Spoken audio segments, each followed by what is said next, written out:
இதை படிங்க, உங்களுக்கு பயனுள்ளதாக இருக்கும்.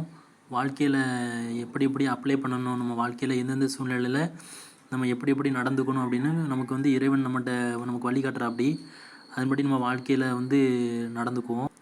அந்த அந்த அந்த அறிவுரைகள் நமக்கு கொடுக்கக்கூடிய இறைவனுடைய அறிவுரைகள் நான் இங்கே வழங்கியிருக்கேன்.